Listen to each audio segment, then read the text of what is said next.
Shalom, everyone. Hope you have a great Shabbat today, or for most people, it's just Saturday. But anyway, I'm glad you're here. Please confirm to me if you can hear me clearly. I know this gaming headset that I use only for my computer now tend to be sensitive, so I close the window over there, so you won't be disturbed by the sound from outside. But please let me know if you can hear me clearly. Please confirm to me in the live chat. I always do this to be sure that the content is delivered to you properly. All right. All clear, loud and clear. Okay, that's good. In this class, we're going to we're going to look into what they call a conspiracy of silence. So let me get right into it by sharing the screen with you. My other screen over here. Hold on. All right. All right. You can all see the screen, right? Okay. Type screen if you can see the screen, please. So I know for sure you can see it. Because then you can read it with me also. Type screen if you can see the screen, please. So I know that you all can see it. Let me make this bigger. Yes. All right. Okay. Good. Conspiracy is derived from conspiratio. And it has two words, spirare, which means to breathe in Latin, and con means together. Okay? So breathing together. Okay, human beings breathe together as a species anyway, just like animals breathe together. But this breathing together has a different context. So what is a conspiracy? Well, there's six definitions of a conspiracy depending on the context. There's a biological context, as you see over here. There's a context in law and in linguistics, and also a cultural one, but we're going to focus on these two over here. Now, a conspiracy is the act of two or more persons, so you can never conspire by yourself. That's impossible. Conspiracy involves two or more people or a group of people. They are the conspirators working secretly to obtain some goal, usually understood with negative connotations. Look at this. Usually understood with negative connotations. This does not mean that there always is a negative connotation. A connotation is an association in the people's perception.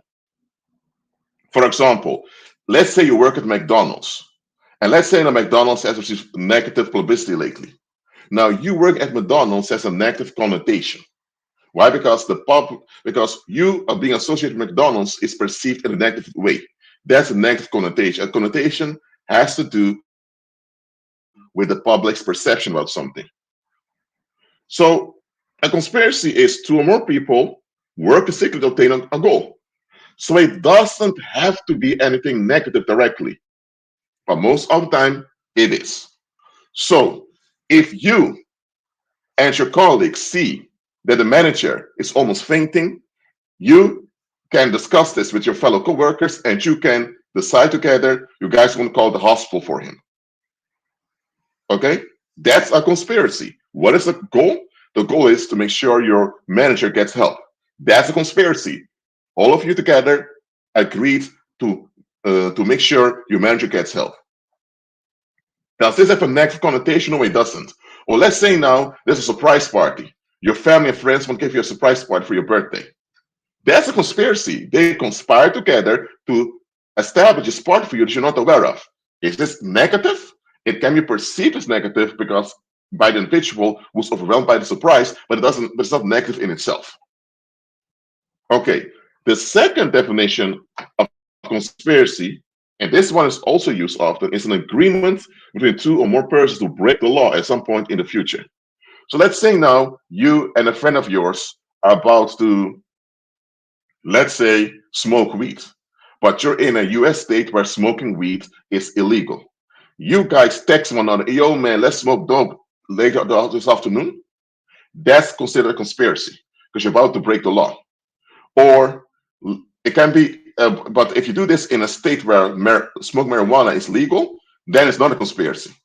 So it depends upon what the legal context is. For example, if you are, if you, let's say you and a few buddies want to watch porn together, in some countries, watching porn is a crime. But in other countries, like the Netherlands, watching porn, as long as it's not porn involving minors, it is legal. They don't care if you do it. So if you're in the Netherlands and you and your buddy say, "Yo, man, let's watch porn together later on," or then it's not a conspiracy. If you're in if you're in South Korea, well, you may get into some trouble over there. So don't do it. So now we know what a conspiracy is. Two or more people collaborating to establish a goal in secret. If it's in the open, it's not actually a conspiracy anymore because it's just an open act. Or it can be when you and a few people, whether it's behind the scenes or in the open, decide to ignore the law of the land. That's also considered a conspiracy. And by the way, you can be prosecuted by the judge, by the court of law for for a conspiracy. If so, all right. So that's what, so conspiracies happen. There are people in prison now for conspiracy. And throughout history, you had political conspiracies. Now, you have a whole list of this going all back to ancient times, from ancient Egypt. Well, the first conspiracy was recorded in ancient Egypt against the ancient Greeks. Go all the way to the Middle Ages, modern era, going all the way to the 1940s, at the end of the Second World War, and you had the Watergate scandal also. They said September 11 attacks, the Paris attacks of 2015. So conspiracies happen. The political conspiracies are often documented, so you can read back about them. So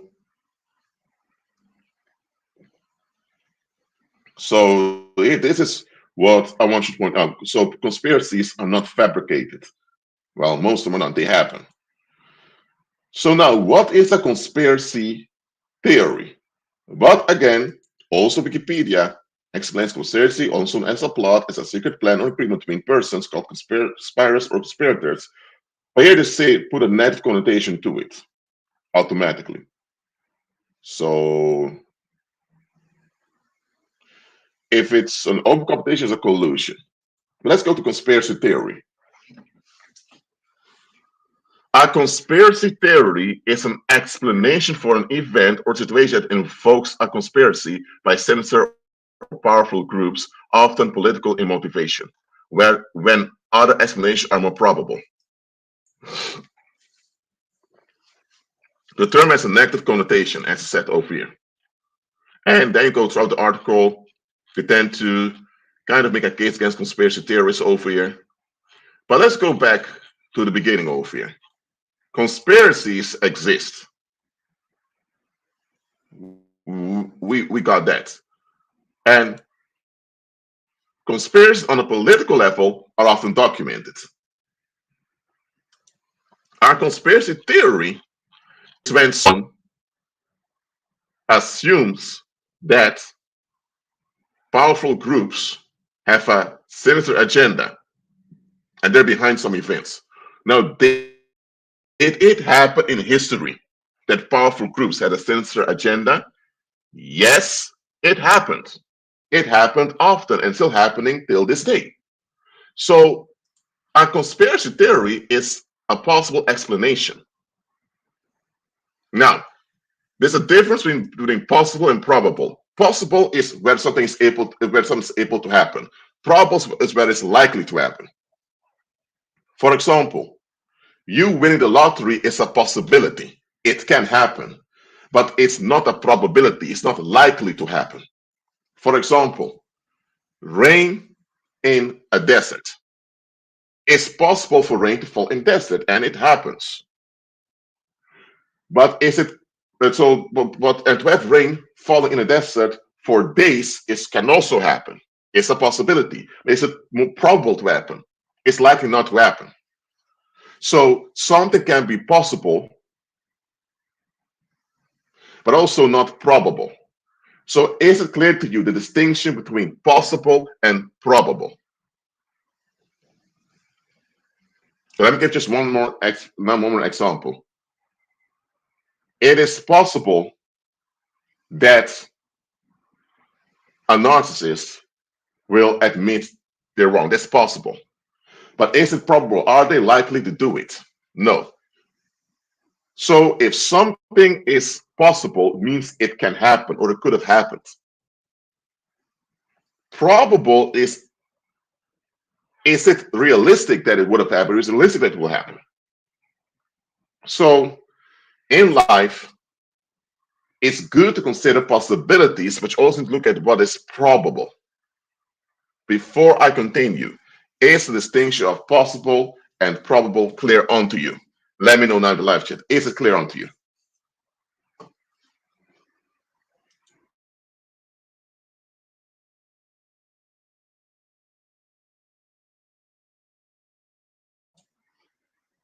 Is it clear onto you? Let me know.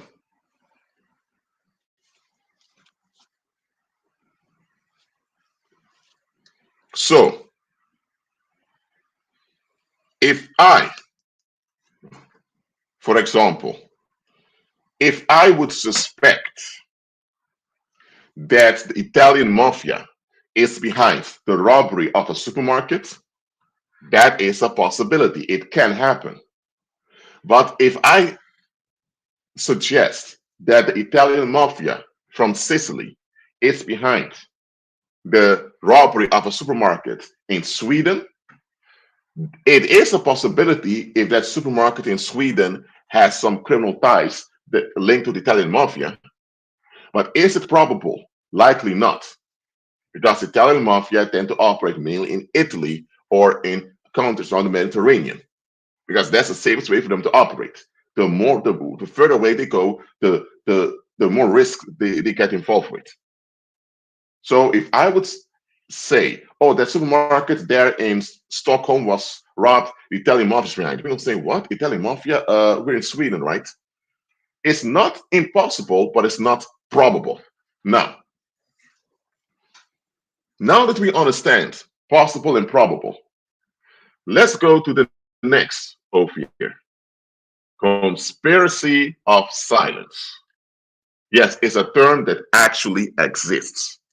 Okay? Now, let's go to it. It's simple.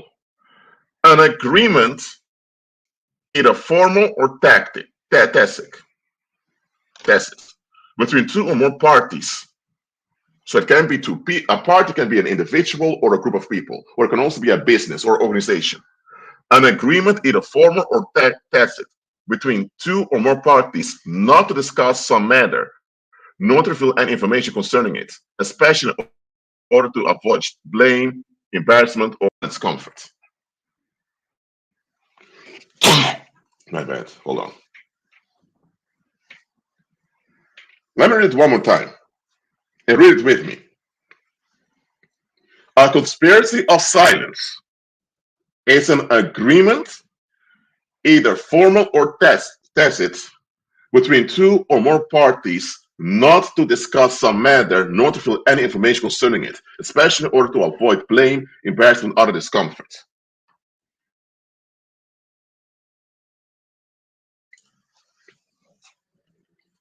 So,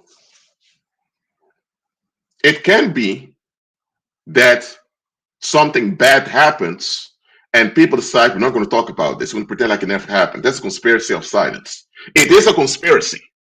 It can also be that You have, let's say you work at an organization, okay? And there are a lot of complaints about the product. But the manager at work tells you, we're not going to discuss those complaints. Even though the complaints are coming in every day, you're not going to discuss it. Why? Because if you address the complaints, you may figure out other things about the company that's maybe embarrassing or maybe even be illegal. So to prevent discomfort from happening to the company, the manager says, we're not going to discuss this.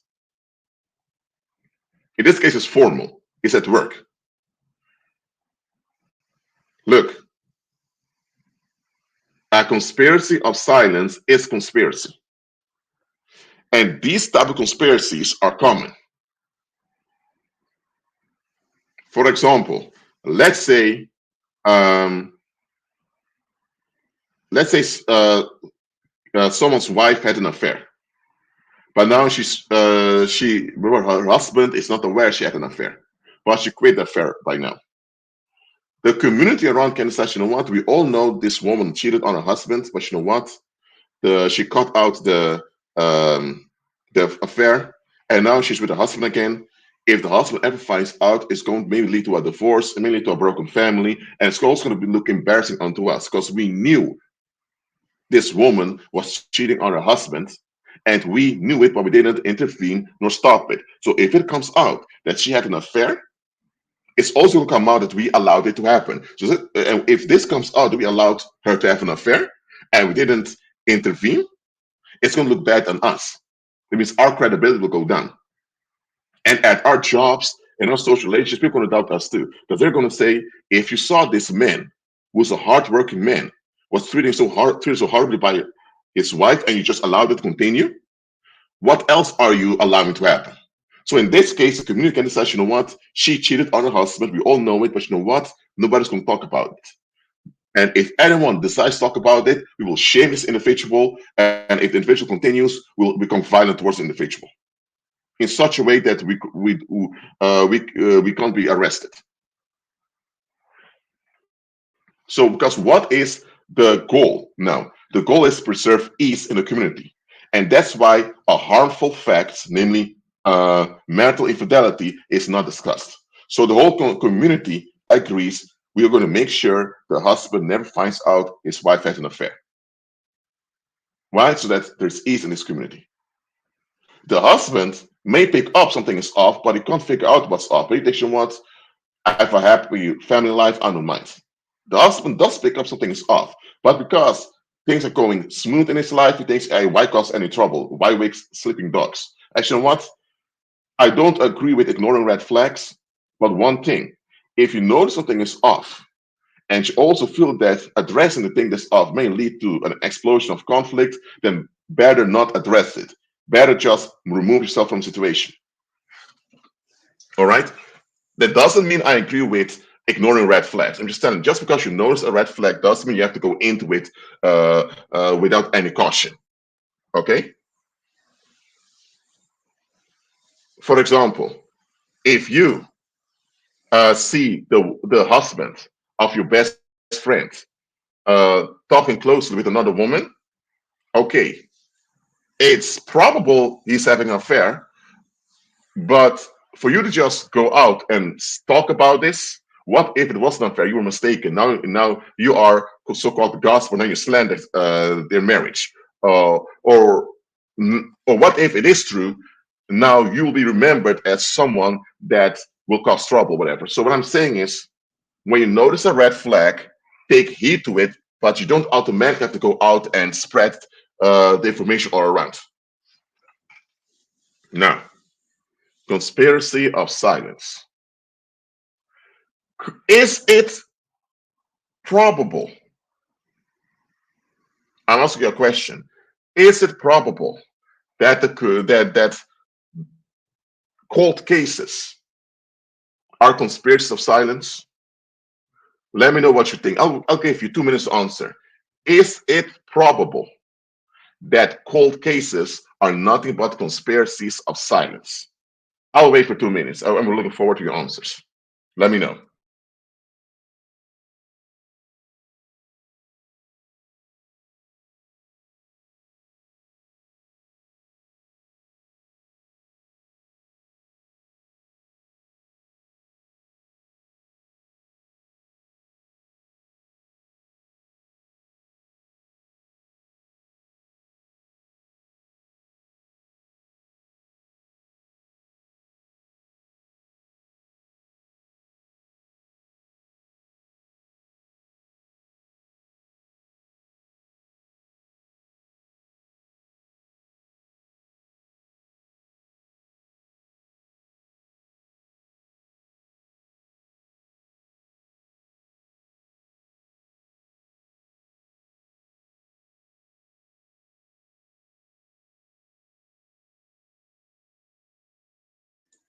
Okay, let me see if 2 minutes already passed.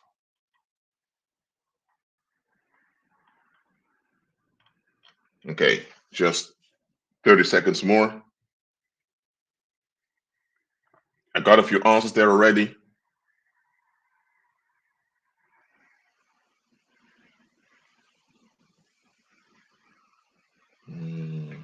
One moment. All right, I got a few answers.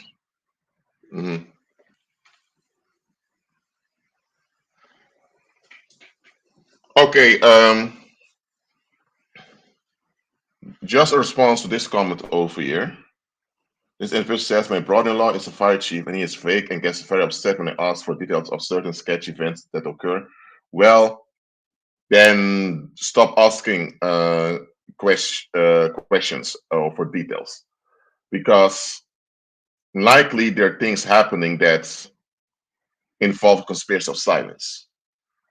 I'm saying this to prevent things from backfiring on you. Look, let me give you an example how conspiracy of silence can get out of hand. Let's say you have a couple, they got married, but the couple is dysfunctional. All right? But okay, they have children, they live in a community. Everyone can see the couple is dysfunctional. Then one day, one of their children, let's say the one of their daughters, gets sexually molested. Why? Because the parents were so busy working all the time, so they didn't have that much eye for their children. And also at school and in the neighborhood, most people were busy all the time. And because of this public neglect, there was this child molester who saw the opportunity to make his move. And because this daughter was also a bit traumatized because of the emotional absence of the parents, the child molester chose this child. Now, this child molester was someone that worked and lived in the neighborhood. And people figured out that that little girl was sexually molested. When the little girl began to act out, a lot of people just considered it bad parenting. She wasn't properly raised by her parents. But folks picked up that she never acted out before, so she acted out. So there was proof that something traumatic, upsetting happened to her. Nobody got into it. She knew what happened to her. And in her teenage years, it began to haunt her. But it also messed her up psychologically, and she became over sexualized. Now she was in the late teens, sleeping around here and there, having sex here and there. And now the environment looks down on her as an embarrassment because she's sleeping around all the time. Everyone keeps talking about her. Her parents know the daughter is sleeping around all the time, but they want to talk about it. But now, as a grown woman, she also sleeps around with the boyfriends or husbands of other women. Now, she eventually is a grown woman, so she has to face herself and look for help and all of that. But apart from that, she did not shape herself. If you have to blame any group, who are the first to blame for how she ended up, for how messed up she ended up? Who? Who would you blame at not? Who's the first one to blame in this scenario for her ending up messed up like that? Let me know in the live chat. I'm just curious to how far you see it. Who is the first to blame over here? Let me know.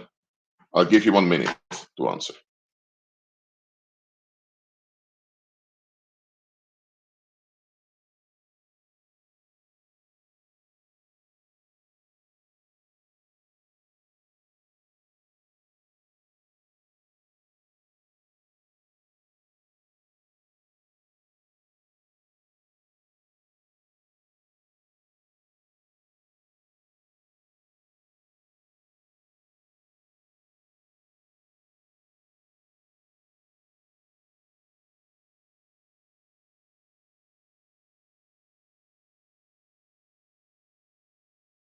All right. One said parents, other said she herself. Now, hold on a minute. She did not raise herself. She did not shape herself. The psychological issue she developed didn't come from her. She may not even be aware she's messed up. So are you telling me now that you have to carry the whole weight of your existence and nobody else has any obligation towards you? Are you kidding me? Let's say now she was never sexually molested and uh, but she had an easy childhood and she got good grades at school and she got a master's degree, even a PhD. If she would say, I did this all by myself, people look at her and say, you didn't do everything by yourself. You came from a safe environment. You had good parents that raised you. You had people that helped you on your way. You had opportunities given onto you. If there's anything good that happens to you, the public always wants their credit. Then why is it that when something goes wrong with you, everyone wants to put it all on you? Now that is societal narcissism. The crowd only wants credit when it relates to something good, but they don't want to take credit when it's something bad. When it's something bad, they either blame the victim or they blame some monster in the community or they blame some mystical force, as they do in a lot of the myths, a lot of mythology.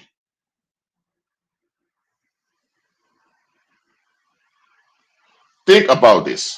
If things end up well with you, there'll be a whole row of people want to take credit for it. Why, when things go wrong with you, the public doesn't take any credit? Why? Because it looks bad on them. It's not something they can justify. So people are raised to always blame themselves for everything that happens to them. Yeah, you're an adult, you're this and that, but hold on a minute. But if it's something good, and and you put all the credit on yourself and say, "Oh, you're a narcissist. You are arrogant. Just remember where you came from." This is societal narcissism. If the public demands credit when it goes well, they should demand credit also when it goes wrong and be responsible for it.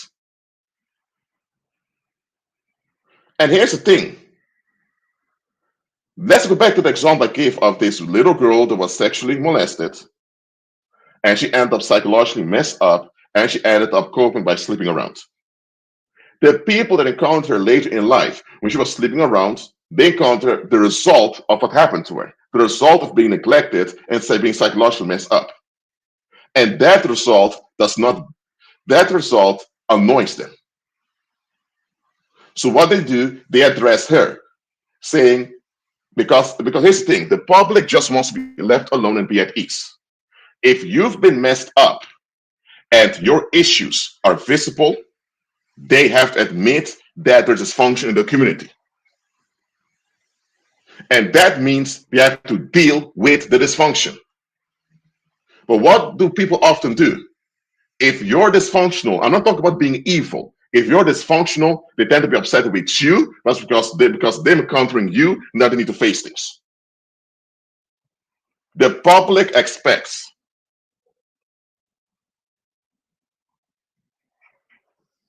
that you perform to make them at ease. The public expects you to be there for them. The public expects to be a priority. But at the same time, the public expects you to accept being an option. This is societal narcissism right over there. But many of us were raised to think it's just the way life is, just the way it should be. Very few of us sit down and reflect and think, hold on a minute. Why do I need to consider the public as a priority, but they can consider me as an option? Why are they allowed to dismiss me, but I'm not allowed to dismiss them? If I dismiss them, I'm rude, I'm disrespectful, and they may take action against me. But they, the group, can always decide to ignore me or pretend like I'm not there. So in this case of this little girl was sexually molested and she ended up being this grown woman that sleeps around, it's one thing to address you're a grown woman now, look at yourself. There's one thing to expect, but you can't expect her to carry the full load of how she ended up. That's not just, that's not proper, that's stupid. For example, if you speak Dutch, if you grew up in the Netherlands, you speak Dutch fluently, likely. If you speak Dutch fluently, growing up in the Netherlands, can you later say in life, I did this all by myself? No. People are going to say the reason you speak Dutch fluently because you grew up in the Netherlands with other people speaking Dutch. Oh, but if you grow up with abandonment issues, suddenly nobody wants to admit, or you must accumulate this in the community. Suddenly nobody wants to talk about it. Why? Because this information incriminates the community and it leads to discomfort. So conspiracies of silence are common. Now let's continue with the story now. Let's say this little girl that was sexually molested, she becomes this grown woman that sleeps around, and her sleeping around also makes other women uncomfortable because a lot of their husbands and boyfriends cheated. So now you have those women wanting her gone. Her parents want her gone because they don't want to admit that they failed. The community around that women are growing up also don't want to be people look back at them. So now you have a conspiracy of people wanting her gone. So let's say one day this woman goes missing. Okay? Will people be shocked or relieved she's missing? Let me know in the live chat. Will they be relieved or shocked she's missing? Let me know in the live chat.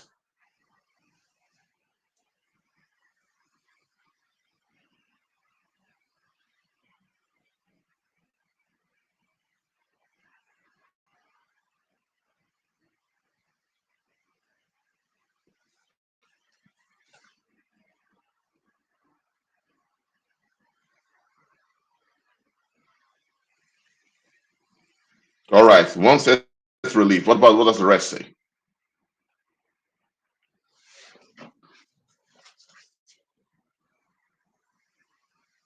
Okay, they'll be relieved, but they'll act shocked because if they act relieved, they're going to become suspects automatically.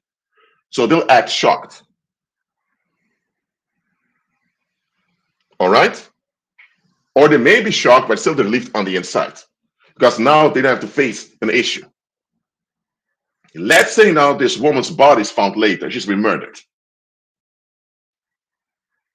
In this case, the police has a lot of suspects. The parents are suspects. The women that disliked her are suspects. But also the people that knew what happened to her but didn't intervene also suspects. And of course, the ex-boyfriend she was with also is a suspect. Now let's continue now. Let's say you are a detective and you investigate the murder of this young woman. You figure out quickly that when you talk to people, they are reluctant to speak about the matter. You think this is a bit weird. Eventually, you notice nobody wants to comply with this investigation. So the case grows cold. 10 years later, another investigator picks up the case. And he sees through the situation quickly. Now, 10 years have passed. Now, a new investigator comes and picks up the case again, and he points out all the inconsistencies of what happened 10 years earlier. How do you think the public is going to react when they hear that the cold case has been picked up again? Let me know in the live chat. Let me know.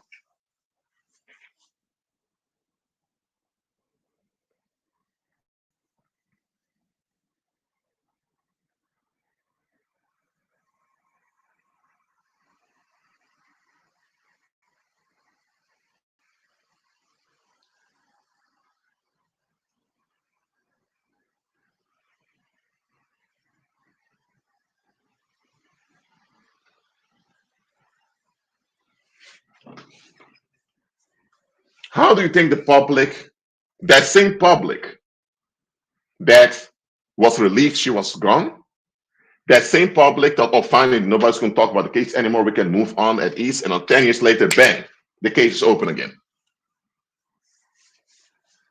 Yes, they're going to be nervous. They're going to be upset because now, for 10 years long, they never collaborated to solve what happened in their community. So now that an outsider comes, the outsider has no investment in keeping things quiet. Now, 10 years pass by. Some of the people married, some people have children now, some got new jobs. And now this comes up. It's going to make them all look bad. It's also going to make their family, their in-laws look bad. It's going to make the job where they work look bad. So let's say now you are an entrepreneur. You just opened your own business in a community. And you know that 10 years ago, a woman went missing, she was killed. It became a cold case. And now there's a detective in town over the case. I notice the public is anxious. And you can feel sooner or later your business may suffer because of the anxiety in the public. Will you be happy with this cold case detective? Let me know in the live chat. Will you be happy with this cold case detective? Let me know in the live chat. Remember, you just moved there a few years ago. Years after the whole crime happened. But now, 10 years later, when the cold case is reopened, you notice that a lot of things come up. It's going to be discomfort in town. Are you, as an entrepreneur who relies on your business over there, are you going to be happy with this cold case detective? Let me know in the live chat. Nope, you wouldn't be. So now the locals may not act out against the cold case detective, because the locals, if they act out against him, they're going to look more suspicious. So they will behave towards cold case detective. But the new guy in town who has a business may be hostile or annoyed with the cold case detective. Why? Because his income, his livelihood is threatened now. So what I'm pointing out here is that when there's a conspiracy of silence, it will go on and on and on and escalate. First, you had a couple that was dysfunctional. Nobody addressed it. Nobody told them go into therapy, both of you. The couple had children. Okay, there was neglect throughout the community. A child molester took advantage of this and molested a little girl, a daughter of that couple. When the daughter had issues as a child, people did not address it. In her teenage years, she became mentally messed up, and she wasn't even aware of it. Even in her adult years, nobody addressed anything. Nobody confronted her. They just talked about it behind her back, and now she ended up going missing and murdered. It began. It began almost 3 decades ago with a dysfunctional couple, and ended up with a woman being murdered. So over time, more and more people became involved in the conspiracy, because it is a conspiracy. So that cold case detective, if he solves the case, he'll have to expose the collective neglect starting from the time this woman was born. And he'll have to address the school teachers, the people at church, the relatives, the former pupils in high school, the former fellow students at university, her colleagues at work. He will have to incriminate everyone for collaborating with what happened to this woman. And I don't care that she was a grown woman. Just because you're an adult doesn't mean you can deal with everything that comes your way. The community remains responsible for what they allow to happen to you or what they allow to escalate towards you. If you have a woman who is suffering domestic violence and people look away, if she ends up dead one day, it's on the community. Absolutely.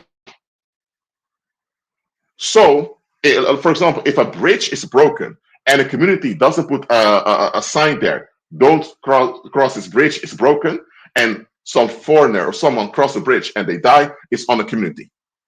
Just because you are an adult does not mean that automatically the public has no obligations towards you. But that's how you're often treated as an adult. Well, you're a grown man or grown woman. It's on you, not my problem. Blah blah blah. The public wants to collect benefits from you, but when it comes to them fulfilling the obligations, they come with excuses. That's societal narcissism. And let me tell you one thing: no community wants their societal narcissism on display. They don't want this. So when things go wrong in the open, they will always come with some damage control, or they will always come with another fabric. Then they will fabricate another tragedy to distract you. So sometimes you have a case that's difficult to solve. Let's say you find a dead body somewhere in a national park, and there's no ID, nothing. Well, that will turn into a cold case because you have nowhere to go to. Okay, the community doesn't even know who this individual is. It was a foreigner. Okay, so try to find out who the foreigner is, where he's from, where you have no ID, nothing. Of course, that case is going to be so-called cold. It's going to take years or decades to solve it, if you can solve it to begin with. But if something happens in a community, not somewhere at the whatever, then if it remains unsolved for long, it's likely a conspiracy of silence. As simple as that.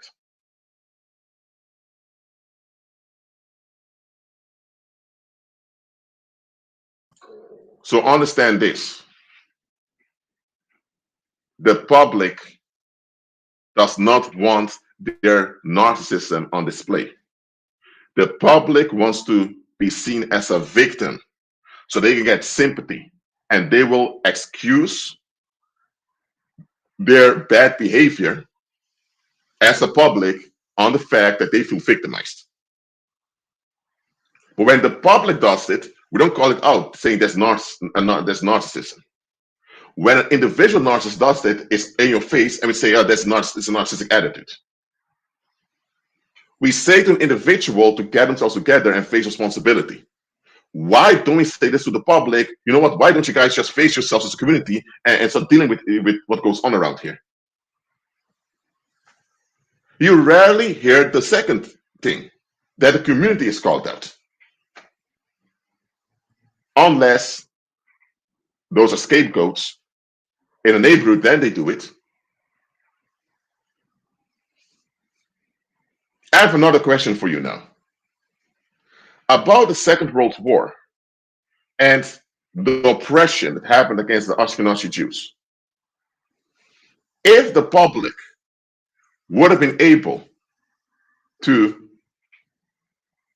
blame it all on the Ashkenazi Jews themselves, saying, well, it happened to you guys, well, whatever. If they would be able to blame it all on the Ashkenazi Jews, do you think that if the public was able to do this in the late 1940s, do you think now that we will still have this Memorial Days to remember what happened?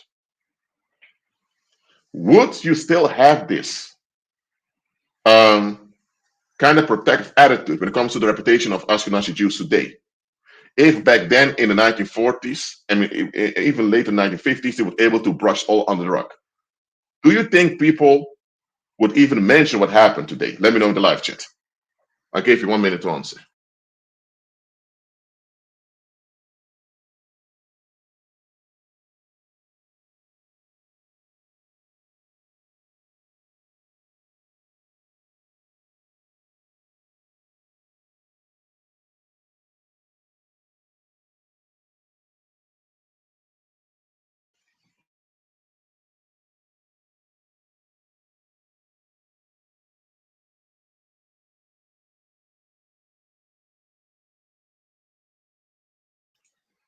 I've noticed this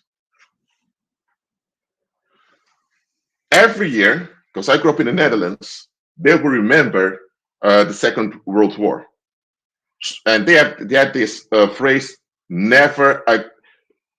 In Dutch, you say nooit meer Auschwitz, or in English, it's translated Auschwitz never again. Now, Auschwitz is not the only place where bad things happened in the Second World War, but children and also adults remembered every year that this should never happen again. All right? But now, there were other groups also oppressed and assassinated back then. But of those groups, you don't hear anything. So why is it that when it comes to the Ashkenazi Jews, they keep saying never again, never again? Let me tell you why. I'm an anthropologist. Okay, let me explain it to you. The crime committed collectively against the Ashkenazi Jews during the 1930s and 1940s, it was so obvious, so into your face, that there was no way the public could establish a conspiracy of silence around it. And because of that, they had no choice but to alter their behavior. That is why. Other groups also faced a lot of issues, but they were not collectively strong to plead their case publicly. So they were kind of forgotten. Well, the same attitude exists today. When the public cannot get away with a conspiracy of silence, then out of necessity, they will alter their external behavior. But they will have resentment on the inside.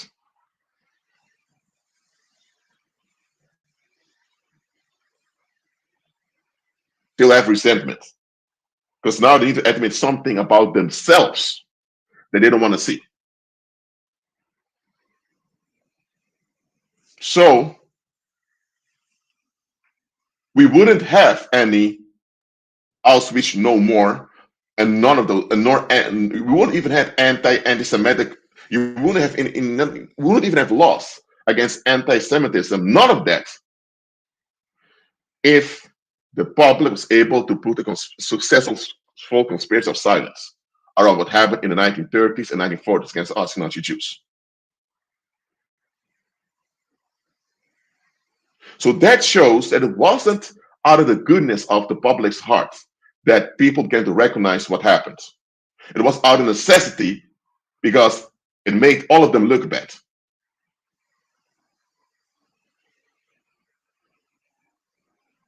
And also, this loyalty against anti-Semitism comes forth from the discomfort of the exposure of what happened in the 1930s and 1940s. Hey, I'm keeping it real over here. I'm keeping it real. The reason why we have lost against anti-Semitism today is because the public does not want to be remembered how unstable their ancestors were and how unstable they are in the present. That's why. Because there are many other groups out there that don't have explicit legal regulations to protect their reputation. Sometimes being a bit too critical of an individual from a Jewish descent can already get you in trouble, even if you didn't break any law. But why is it you can talk crap about the Gypsies, the Roma people? You can talk crap about, well, Black Americans, for example, to a big extent. How come there's so many groups you can talk crap about? But when you mention the Ashkenazi Jews, one way or the other,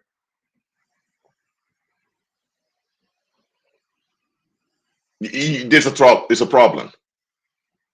Because that crime played out way too open. And there was no way any conspiracy of silence could cover the people. That's why. And that's why, but for example, when it comes to anti-Semitism, people tend to refer to Germany. It's like the whole Second World War is kind of blamed on Germany alone. But hold on a minute. What about all the collaborators all over Europe? Also in North America, get many collaborators. Don't forget about that. Why do we ever talk about the collaborators who supported the Nazi Party from the United States? Why do we talk about that? Oh, no. That could become so embarrassing because we need to make sure that Germany is the bad guy and all the rest of us are victims. And America, United States of America, is a great hero who stopped the evil Nazi Germany. That's the narrative people identify with. When you look at the actual history, He realized, hold on a minute, you all were in on this. But now that it went completely wrong, it's going to be all on Nazi Germany. We were all made to do this. We didn't have any choice. Yeah, right. Look, what happened against us Nazi Jews in the 1930s and 40s, it was horrible. It shouldn't have happened, and such things shouldn't happen on the earth. Absolutely not. And that's why I address them in a factual way. I don't address them in an emotional way, saying, oh, Rashid, why are you so critical of them? Oh, there were things, this and that. No, no, no. Let's address it in a critical way. It happened, and the result of what happened affects us till this day. So why can't we address it?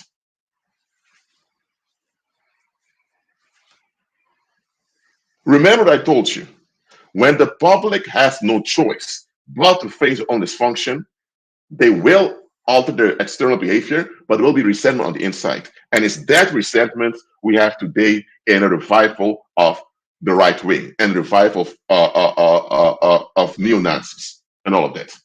The reason you have this revival of fascism and the far right is because of this decades-old resentment that lingers in the public.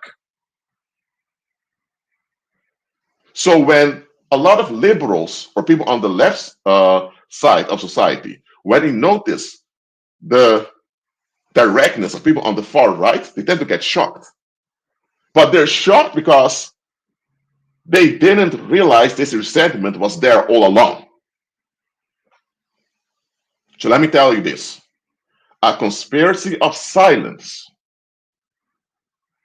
is when the public agrees we won't address something because it makes us look bad and it makes us feel bad about ourselves. And anyone who does address it, we make life hard on them, or we take their life.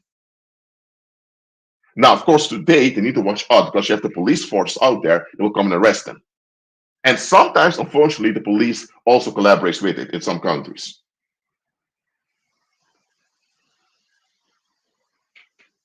And then you have people in the present who wants to pretend like nothing goes on.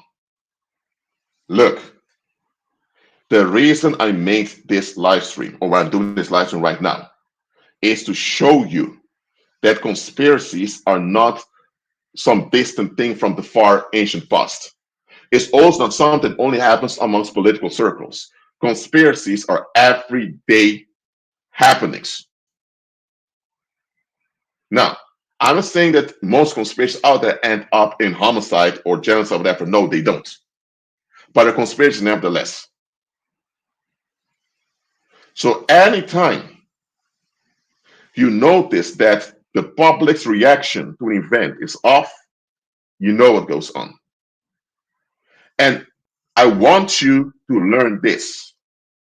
When you notice a conspiracy of silence, do not break the silence. Okay, let me explain to you what I mean. If you notice there's a conspiracy of silence, that is a social establishment. It may not be legal nor political, but it's a social establishment. It's a social fact the public established. Nobody talks about this. Let me give you an easy example. Let's say you have a coworker, and she's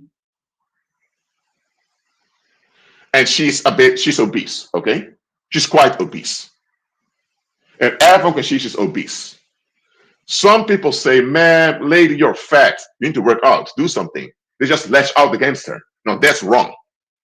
Just because someone is dysfunctional doesn't give you the right to disregard their humanity like that. No, you're not allowed to do that. It's wrong.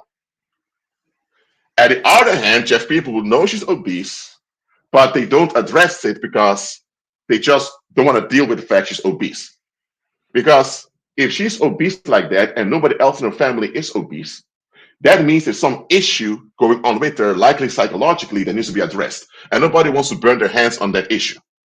Now, what you can do is that you talk to this obese woman, and if she is on good terms with you, she may share some of her concerns about her weight and tell her, listen, ma'am, Put aside what people think about you right now. Be happy with your own body and have the best for your own body. Just motivate her into the right direction. That's what you can do.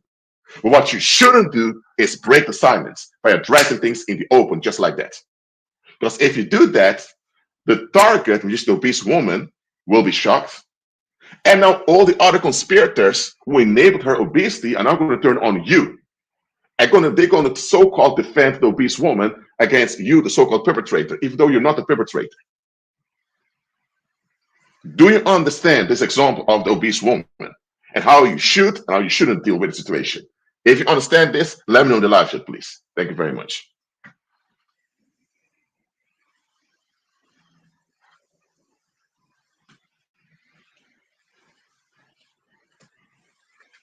Is this clear onto you? Let me know. So you don't lash out, you don't get upset and lash out about something that's dumb to begin with, that's narcissistic, just become upset and lash out, but you also want to come to mirror and complain about it and generate negativity towards it. You see where you can address it and address it in a constructive, beneficial way, as simple as that. But does that often happen? No, it doesn't happen. People either lash out because they're upset, because they want to offload, or they generate resentment and enable the bad situation. And when the public lash out or they generate resentment, eventually it will lead to actual assassination often. But then you have the gossiper. By the way, I don't endorse you becoming a gossiper, but then the gossiper comes and the gossiper indirectly warns the target. People are after you. They're upset with you. They don't like you. They can't stand you. The gossiper picks up the negative climates and the gossiper speaks out. But now you may ask, why is the gossiper so confident speaking out? Because the gossiper knows a lot about a lot of people. So if the gossiper speaks out and something bad happens to the gossiper, everyone there is suspect. Now everyone will figure out what did the gossiper had on you. So gossipers tend to get away by just breaking the silence, breaking the conspiracy of silence and addressing things. The only reason they're able to do that because they have a lot on a lot of people. But for you, the believer, I'm telling you, when you notice this is a conspiracy of silence, do not break that silence.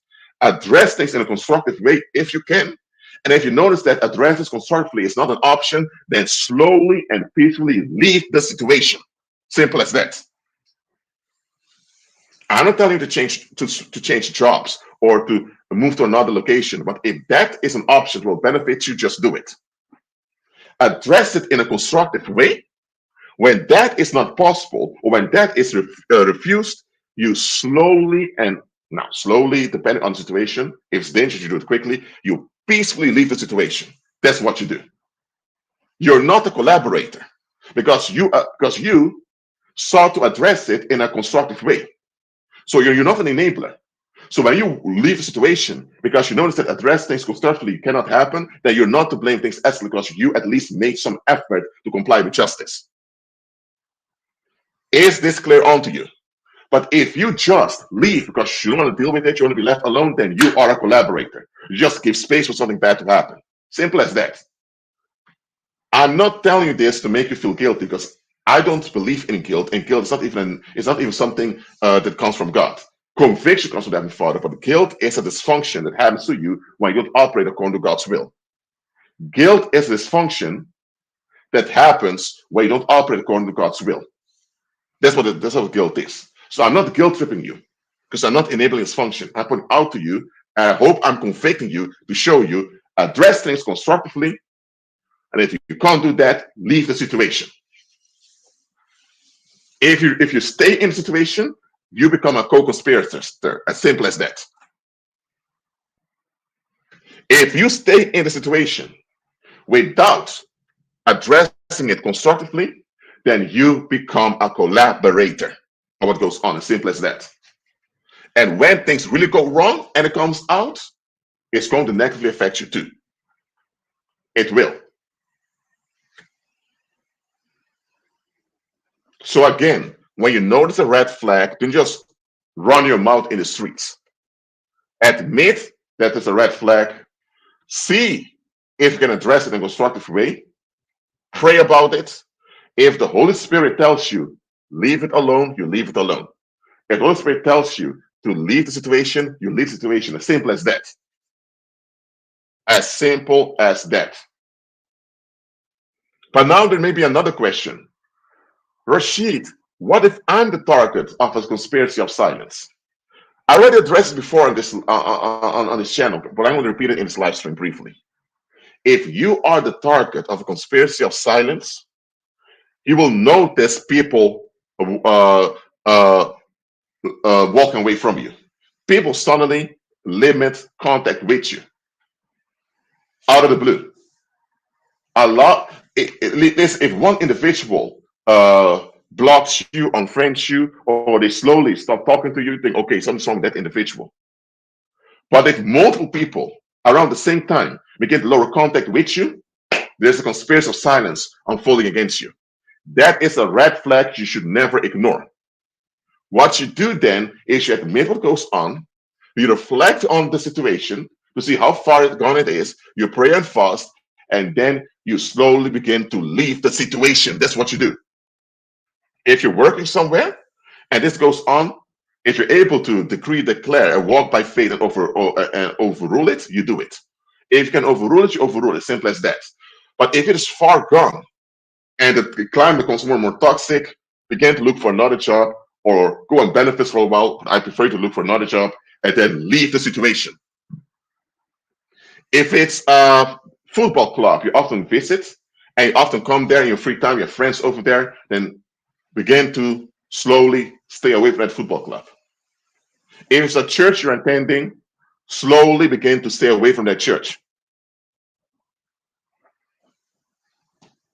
Don't think that you're paranoid. Look, actual paranoia is a dysfunction that you need help for. But when you notice red flags systematically, that's not being paranoid. You're actually noticing red flags. What can make you paranoid is when you don't want to face it. Then you may end up losing your mind because you don't want to deal with what goes on. So don't do that. When you notice red flags, admit it. And also realize that most of the people out there, even if they're good people, they don't have the capacity to rescue you when you're in trouble. They don't. I don't talk about a firefighter getting you out of a burning building, anything like that. I'm saying most of the people out there, they don't serve the Heavenly Father. They have no power in their lives, only have a leverage. And most of them are subjected to the violence of society.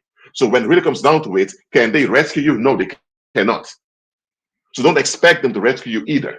If you notice red flags and warning signals, give heed to the warning signals and then do what's best for you and those around you. As simple as that.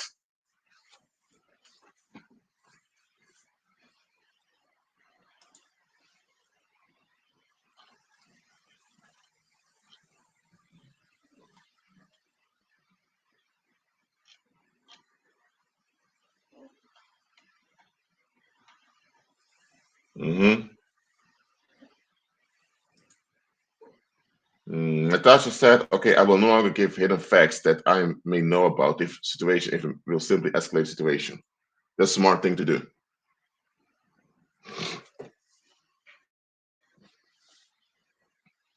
So understand this.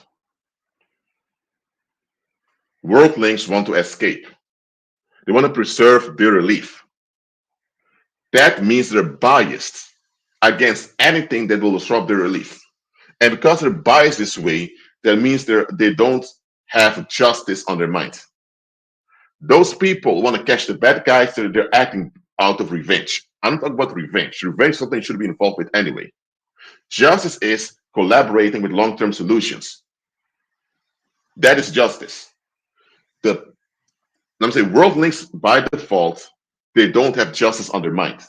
The main thing on their mind is their ease and their escape. So deal with them accordingly. Don't expect justice from worldlings. There may be exceptions amongst worldlings who are interested in justice, but that's rare. By default, worldlings have their own escape and relief on their mind. So they're biased against justice.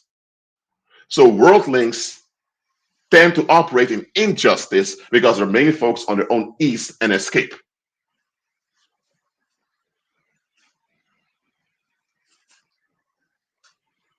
Listen, if you are naive, thinking that most people out there just want solutions, I'm telling you, you're going to you're going to face a lot of unnecessary trouble in life because you will stick around in a situation you should have left a long time ago. And here's the thing: some of you really have to examine how your parents and the people around you raise you. There's not a parent blaming party over here. Okay? As a grown individual, you can reflect and you can decide to adjust for yourself. Many people never examine how they were raised and shaped by the environment. Okay, maybe your parents had a climate in their house. You tell everything over here. You don't withhold any information. If you withhold information, that's lying. Now, as an adult out there, you have to withhold information sometimes. You know what I mean? Not only because sometimes giving information where you're not authorized to can get you in trouble with the law or can cause you lose your job, but also just in daily life. Not everyone is trustworthy. Okay? So you have to be able to discern whether someone is trustworthy or not. But what if you have this thinking that your parents gave onto you? Always be transparent because that's the right thing to do. If you have this attitude, hey, I'm sorry, but you're going to face a lot of difficulties in life you could easily avoid. In this case, you are loyal to the principles your parents gave to you. You often identify with I have principles, I have manners, I'm polite, I have boundaries. Listen, those boundaries, manners, respectful attitude, all those things will only keep you in bondage. Let go of those boundaries, let go of those principles, let go of those ethics, morals, all of that. Look at the situation. If a situation is not safe, admit it's not safe. Too many people, they easily end up in trouble or in danger is because they're loyal to expectations that don't work for them. If you believe that lying simply means not telling everything, then I'm telling you, uh, you're gonna have a lot of you're gonna experience a lot of guilt in life, and you're going to experience a lot of people taking advantage of you. But if you discern that lying, biblically speaking, simply means breaking trust unnecessarily, now you realize sometimes you have to withhold information, or sometimes you have to deter people away when they want to know something. Oh, let's say you were raised with Dutch directness. That's also something you often see in the Netherlands. People have this thing called Dutch directness. They just say what they think or say how they feel. Let me tell you, that direct attitude is tolerated in the Netherlands in many places because that's what people are used to. If you go to South America with this direct attitude, someone may knock you out, or you may be arrested, or even. Because listen, it's not functional as a human being to just throw out whatever you think and feel without considering how it will affect you and other people. That's not a functional way to operate. Now, in the Netherlands, this function is codified in the culture as Dutch directness. Oh, I'm just being direct. Oh, Dutch people just direct. No, no, no, no, hold on. Is it a proper and healthy way to function as a human being? Just throw out whatever you think and feel. No, it's not. Throwing out what you think and feel without considering the context and the impact on you and other people, I'm sorry, but they're just narcissistic. But if you were raised this way, you identify as I'm just direct, I'm just being honest, I'm not beating around the bush. You identify with principles, boundaries, all type of stuff relating to just being blunt. If you remain loyal to those expectations, you will face marital problems, you'll face a lot of social conflict, you will face people, you will make a lot of unnecessary enemies, you're going to face a lot of trouble. So please, this isn't just about Dutch directness. It's culturally for everyone who watches this. Reflect on how you were raised. Some of the things that were shaped in you are good. Having manners, considering other people, all those things can be good things. But not everything you were raised in was good. Learn to prove all things, learn to examine things and retain the good, and let go of what's bad. Some of you have bad things you're holding on to. You have dysfunction you hold on to because you identify with the dysfunction. Whether it's Dutch directness, as they call it, or whether it's you just, how to say, just denying red flags, whatever. But then there's some of you who have good things you're holding on to, but you have to let go. Sometimes you need to let go of what's good for what's best. Confronting people is a good thing to address a conflict, but it's best to avoid confrontation because not everyone can deal with confrontation. Some people explode when you confront them. Think about the narcissist. So doing what's good or doing what's right is one thing, but there are times in life you need to do what's best. Some of you keep insisting on what's good, and while Jesus is telling you, let it go, there is better. A lot of you are holding on to doing what's right, while God instructs you to do what's best. So please develop your long-term discernment as a believer. Don't just act based on loyalty to ideas, because that's what a lot of people do. Act according to the situation in harmony with the will of the Heavenly Father. That's what you ought to do. All right? Okay. I've been here for over an hour and 12 minutes. Okay, let's see if I missed any questions. If you have any questions, you can ask them now. Or if you have to leave because you have other things to do, you can go because the class is over.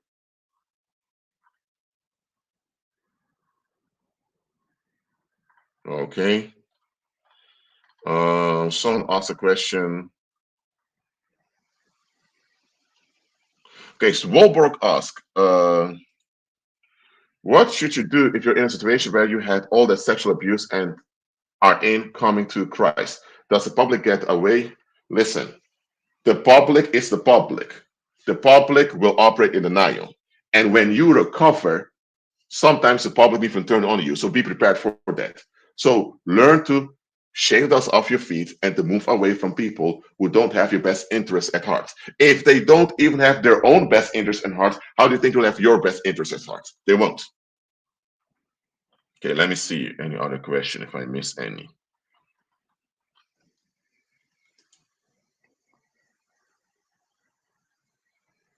Well, the 1930s and 1940s of the 20th century makes many countries look bad, not just Germany, because many of them had a hand in this thing that happened there also. All right. Any other questions, suggestions? I'll wait for 30 seconds more, then I close down the live stream.